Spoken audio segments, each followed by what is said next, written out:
2025 లేదా 26లో డిగ్రీ లేదా బీటెక్ చదివారా? సాఫ్ట్‌వేర్ జాబ్ కోసం ఎదురు చూస్తున్నారా? అయితే కోడ్ జ్ఞాన్ 100 డేస్ కోర్సులో చేరండి, జాబ్ సాధించండి. బంగారం మార్కెట్‌లో ఒడిదుడుకులు కొనసాగుతూనే ఉన్నాయి. యుద్ధం సంగతి ఎలా ఉన్నా గానీ, బంగారం దగదగలపైన రేట్లు తగ్గి వస్తున్నటువంటి తీరుపైన అందరిలోనూ ఆసక్తి నెలకొని ఉంది. ప్రస్తుతం వరల్డ్ వైడ్ ట్రెండ్ ఎలా ఉంది? దీన్ని విశ్లేషించేటువంటి ప్రయత్నం చేద్దాం. మనతో పాటు సింగపూర్ నుంచి లైవ్‌లో జాయిన్ అవుతున్నారు ఫణి శ్రీనివాస్ గారు. సింగపూర్‌లో బ్యాంకింగ్ రంగ నిపుణులు, అలానే సీఎఫ్ఓగా అక్కడ సేవలు అందిస్తున్నారు. ఫణి శ్రీనివాస్ గారు నమస్తే. నమస్తే అండి. సరే, ఈ బ్యాంకులకి సంబంధించి లోన్లు, గోల్డ్ లోన్లు వీటిపైన ఇండియాలో ఎక్కువ చర్చ జరుగుతుంది. మరి సింగపూర్‌లో ఎలా ఉంటుందో మీరే చెప్పాలి. అందరూ వర్రీ అవుతున్నారు. బంగారం రేట్లు పడిపోతున్నాయి, ధర తగ్గిపోతుంది. కొనుక్కునే వాళ్ళకి ఒక ఉపశమనం అయితే, ఆల్రెడీ బంగారం కుదవబెట్టిన వాళ్ళకి వీళ్ళకి ఒక టెన్షన్ కూడా ఉంది.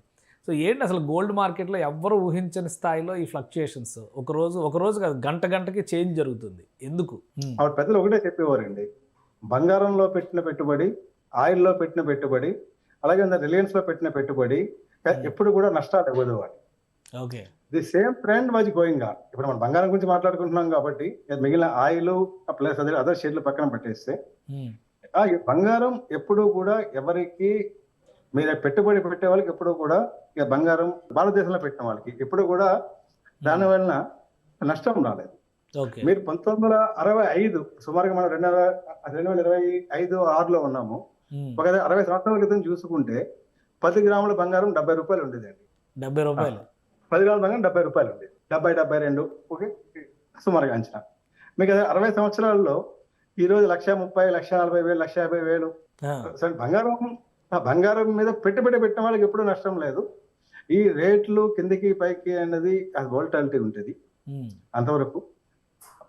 ఆ వోల్టాలిటీకి మన భారతదేశంలో రేట్లు పట్టడానికి, రేట్లు పెరగడానికి ఈ రోజు అనుకుంటే కనుక మిగతా ప్రపంచంలో ఆ బంగారం రేటు ఎంత తగ్గిందో రేటు మన భారతదేశంలో అంత తగ్గలేదండి. ఓకే. కానీ అంటే ఒకటి, ఇప్పుడు జనవరి, ఫిబ్రవరి మాసాల్లో పెద్దగా ఏమీ యుద్ధాలు కానీ, అనిశ్చితి కానీ ఏమీ లేదు. కానీ ఆ టైంలో దాదాపు 2 లక్షలకు వెళ్ళిపోయింది గోల్డ్. ఇప్పుడు యుద్ధాలు జరుగుతున్నటువంటి సమయంలో కూడా 1,40,000, 1,45,000 పడిపోయింది. అంటే గోల్డ్ ఇంకా పెరిగిపోద్ది అనేటువంటి ఉద్దేశంతో చాలామంది గోల్డ్ని ఒక ఇన్వెస్ట్మెంట్గా ఫీల్ అయ్యి కొన్నవాళ్ళు కూడా ఉన్నారు. సో దాంతో పడిపోయింది కాబట్టి నష్టం అనేటువంటి భయం వాళ్ళలో ఉండొచ్చు. అలాగే ఇంత ఫాస్ట్గా ఎందుకు పడిపోతుంది అనే సందేహం మామూలు సామాన్య ప్రజల్లో ఉండొచ్చు.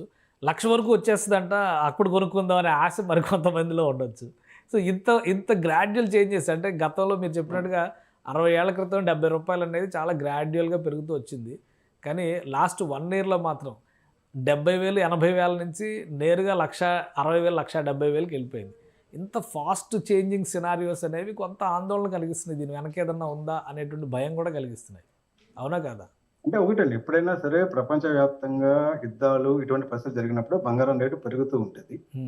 ఈసారి మాత్రం ఎప్పుడైతే అమెరికా ఇరాన్ వారు ప్రారంభమైందో అప్పుడు బంగారం రేట్లు తగ్గడం మొదలుపెట్టింది. ఎందుకు తగ్గడం మొదలుపెట్టింది అంటే, ఆయిల్కున్న డిమాండ్ వలన, అలాగే ఆ బంగారంలో పెట్టుబడులు సెంట్రల్ బ్యాంకులు పెట్టుబడి పెడుతూ ఉంటాయి. చాలా సెంట్రల్ బ్యాంకులు బంగారం కొనుక్కుని బంగారం పెట్టుబడి పెట్టుకున్నాయి. ఎందుకంటే ఆ రోజుల్లో సుమారుగా 10 సంవత్సరాల క్రితం డాలర్ మీద, అమెరికా ఎకానమీ మీద ప్రపంచానికి కొంత నమ్మకం లేదు కాబట్టి పెట్టుబడులు ఎక్కువ వరకు కూడా ఈవెన్ గోల్డ్ వైపు మారింది. కానీ ఎప్పుడైతే వార్ స్టార్ట్ అయిందో మళ్ళా మొత్తం ప్రపంచం డాలర్ వైపు చూడడం జరుగుతుంది. సో బంగారంలో ఆల్రెడీ పెట్టిన పెట్టుబడిదారులు, అంటే మన భారతదేశంలో చిన్న చిన్న పెట్టుబడులు అలా మీరు పక్కన పెడితే, ప్రపంచం మొత్తంలో పెద్ద మొత్తంలో పెట్టుబడి పెట్టి చేసి ట్రేడింగ్ వాళ్ళు ఎవరున్నారో వాళ్ళకి బాగా లాభాలు వచ్చినాయి కాబట్టి వాళ్ళు ఇక్కడంటే గోల్డ్లో లాభాలు స్వీకరణ చేసుకుని మళ్ళీ అమెరికా డాలర్లో పెట్టుబడులు పెట్టడం మొదలుపెట్టారు. బంగారం వాల్యూ అన్నది డాలర్తో లింక్ అయి ఉంటుంది.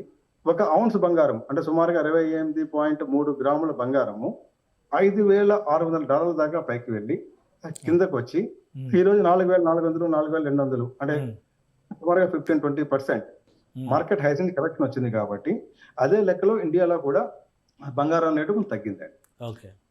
కానీ అట్ ది సేమ్ టైం ప్రపంచంలో 20% పడినప్పుడు కూడా లాస్ట్ 3 నెలల్లో మన ఇండియాలో గోల్డ్ రేటు 10% తగ్గింది. ఇది ఎందుకు అంటే, మన రూపాయి వాల్యూ పడిపోవడం వలన, మన రూపాయి వాల్యూ పడిపోవడం వల్ల మనం ఎక్కువ రూపాయలు పెట్టి మన బంగారం కొనాల్సి వస్తుంది. సో మన భారతదేశంలో బంగారం ఎవరైతే కొంటారో వాళ్ళకి రెండు లాభాలండి. బంగారం రేటు పెరుగుతూ ఉంటది. సామాన్యంగా అంటే ఇండియా యొక్క రూపీ వాల్యూ కూడా డిప్రిషియేట్ అవుతూ ఉంటుంది. సో అంటే దాని మీద వచ్చే లాభము, దేని మీద వచ్చే లాభము కలిపి కనీసం ప్రతి 5 సంవత్సరాలకి ఏ రోజు ఎవరు పెట్టుబడి పెట్టినా సరే సుమారుగా బంగారం వాల్యూ వాళ్ళకి రెట్టింపు అవుతుంది. వాళ్ళ అదృష్టం బాగుంటే 2-3 సంవత్సరాలు అవ్వచ్చు, కొంచెం అదృష్టవంతులు కాకపోతే 5-6 సంవత్సరాలు పట్టొచ్చు. కానీ అది ఆన్ అండ్ యావరేజ్ లాస్ట్ 60 సంవత్సరాల చరిత్ర చూసుకుంటే కనుక ప్రతి 5 సంవత్సరాలకి కూడా బంగారం మీద పెట్టిన పెట్టుబడి రెట్టింపు అవుతుంది. ఇప్పుడు ఇప్పుడు ఇప్పుడు ఏంటి సార్, ఇప్పుడు ఈ మార్కెట్ కరెక్షన్స్ అన్నిటికీ ఒక ఫుల్ స్టాప్ పడే పరిస్థితి ఉందా? ఇంకా ఇదే ఫ్లక్చుయేషన్ మరి కొద్ది రోజుల పాటు కొనసాగుతుందా? ఈ ఫ్లక్చుయేషన్ అనేది ఇప్పుడు మళ్ళీ ఈ రోజు కూడా మనం చూసాము, అమెరికా ఇరాన్ వార్ గురించి చాలా రకాల కారణాలు వస్తున్నాయి కాబట్టి మనం ఈ రోజు బంగారం రేటు ఎంత చెప్పలేము.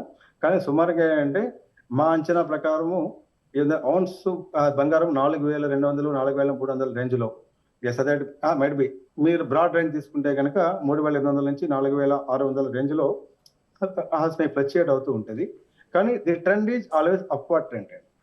మీరు బంగారము కిందకు వస్తుంది అనుకుంటే కనుక and if you want to invest for a longer term, మీరు ప్రతి టిప్పులోనూ కూడా మీరు ఆ బంగారం కొనుక్కోవడమే చాలా మంచిది. సార్ అసలు సింగపూర్లో ఎలా చూస్తారు సార్? బంగారాన్ని ఇన్వెస్ట్మెంట్ గా చూస్తారా, ఆర్నమెంట్ గా చూస్తారా? మన దగ్గర ఉన్నట్టు అక్కడ జ్యువెలరీ షాపులు ఉంటాయా ఫుల్ గా? అంటే భారతదేశంలోనే ఎక్కువగా ఆభరణాల మీద ఎక్కువ మక్కువ అండి.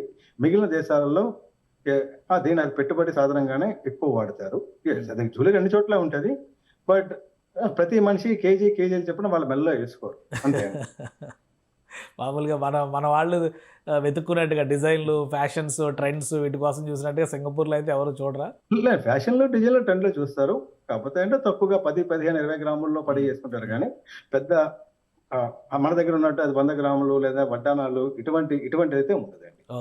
బంగారం అనేది ఇట్ రిక్వైర్డ్, బట్ ముఖ్యంగా అంటే వాళ్ళు పెట్టుబడి కింద వాడతారు. చాలా ప్రైవేట్ బ్యాంకుల్లో కూడా ఇక్కడ సింగపూర్ లో ఉన్న చాలా పెద్ద బ్యాంకుల్లో కూడా బంగారం అమ్మడము, కొనడము, కాయిన్లు నడుస్తూ ఉంటది. సో అంటే చాలా మంది ఎవరైతే పెట్టుబడి పెడతారో వాళ్ళు బ్యాంక్ వెళ్ళి బంగారం కాయిన్ కొనుక్కుని వాళ్ళ ఇంట్లో పెట్టుకుంటారు. వాళ్ళకి ఎప్పుడైతే మనీ కావాలో బ్యాంక్కి, వాళ్ళు అప్పుడు మళ్ళీ బ్యాంక్కి వెళ్ళి ఆ కాయిన్ ఇచ్చేస్తే కనుక వాళ్ళు డబ్బులు వచ్చేస్తాయి. సో అంటే which is even the most secured investment for the Singapore. So మన దగ్గర గోల్డ్ లోన్లు కూడా ఒక పెద్ద ట్రెండ్, అది ఒక పెద్ద మార్కెట్.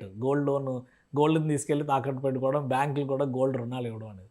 సో ఈ ఫ్లక్చుయేషన్స్ ప్రభావం గోల్డ్ లోన్లు తీసుకునే వాళ్ళు కానీ ఆల్రెడీ గోల్డ్ లోన్స్ మెయింటైన్ చేస్తున్న వాళ్ళపైన కానీ ఎలా ఉండొచ్చు సార్? అంటే ఇప్పుడు మన భారతదేశంలో బంగారం అప్పు ఇవ్వడానికి బ్యాంకులో ప్రతి బ్యాంకులోనూ బ్యాంక్ వారీగా వాళ్ళ రూల్స్ ఉంటాయి. ప్లస్ ఆర్బీఐ కూడా ఓవరాల్ గా సూపర్వైజ్ చేస్తూ ఉంటుంది. బంగారం యొక్క మార్కెట్ వాల్యూ ఎంత ఉందో దాంట్లో ఎంత శాతం వరకు లోన్ ఇవ్వచ్చు అనేది ఆర్బీఐ చూస్తూ ఉంటుంది. ఎప్పుడైతే గోల్డ్ రేట్ అప్వార్డ్ ట్రెండ్ బాగా పైకి వెళ్ళిందో ఈవెన్ ఆర్బీఐ కూడా దే ఎక్స్పెక్టెడ్ ది రేట్ కిందికి రావచ్చు అనేది. సో అండ్ లోన్ ఇచ్చే శాతం తగ్గించింది. సో ఈ ట్రెండ్ వల్ల స్మైడ్ 10,000 అప్పు తీసుకున్న వాళ్ళకి బంగారం రేటు బాగా పడిపోతే కనుక 1,000-2,000 రూపాయలు కట్టమనొచ్చు బ్యాంకు వాళ్ళు.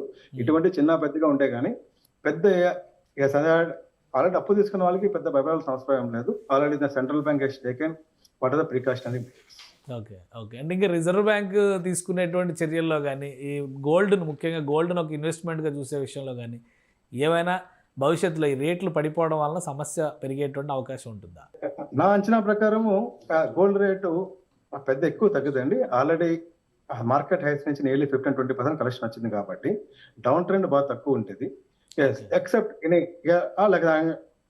అన్వాంటెడ్ ఇన్సిడెంట్ అయితే తప్పితే అదర్వైజ్ బంగారములో పెట్టుబడి always which is hedging against inflation. ఎప్పుడైనా వడ్డీ రేట్లు పెరగడము, ఆయిల్ రేట్లు పెరగడము, వడ్డీ రేట్లు పెరగడం వల్ల ద్రవ్యోల్బణం పెరిగే అవకాశం ఉంది. కాబట్టి gold is going to give sufficient returns. So అంటే ఈ సమయంలో బంగారంలో పెట్టుబడి పెట్టి ప్రతి చోట ఎక్కడెక్కడ పెరుగుతున్నప్పుడు బంగారంలో పెట్టుబడి పెట్టడం వలన వచ్చేది వాళ్ళకి లాభం కింద తీసుకోవచ్చండి. తర్వాత ఆల్వేస్ బంగారంలో పెట్టుబడి అన్నది ఒక అదర్ అసెట్ క్లాస్. మీరు షేర్లో పెట్టచ్చు, ఇంకో చోట ఇళ్లలో పెట్టచ్చు. బంగారం కూడా ఒక పెట్టుబడి విధానంగా మార్చుకునే వాళ్ళకి ఆల్వేస్ ప్రాఫిట్ ఉంటుంది. అట్లీస్ట్ మన భారతదేశంలో ఫాస్ట్ ట్రెండ్ మీకు 5 సంవత్సరాల్లో మీరు పెట్టిన పెట్టుబడి రెట్టింపు కావాలి అంటే బంగారం అనేది చాలా సేఫ్టీ అండ్ చాలా సురక్షితం కూడా. Right sir. Thank you sir విశ్లేషణ అందించినందుకు. ఇది సింగపూర్లోనే కాదు, ప్రతి దేశంలో, ప్రపంచంలో ఉన్నటువంటి వాళ్ళు ఎవరో కూడా అంత మక్కువ పెంచుకోరు. భారతదేశంలో మాత్రం బంగారం పైన అంత ఇంట్రెస్ట్ ఉంటుంది అని చెప్పని శ్రీనివాస్ గారు చెప్తున్నారు. అలానే మార్కెట్లో వస్తున్నటువంటి కరెక్షన్స్ పరంగా ఇప్పుడు లో రేట్స్లో ఇన్వెస్ట్మెంట్స్ చేసిన వాళ్ళకి ఖచ్చితంగా మంచి రిటర్న్స్ వస్తాయి రాబోయే రోజుల్లో. కాబట్టి మార్కెట్ను చూసి వర్రీ కావాల్సిన అవసరం లేదని ఆయన సూచిస్తున్నారు. ఇది స్పెషల్ డిస్కషన్. Keep watching.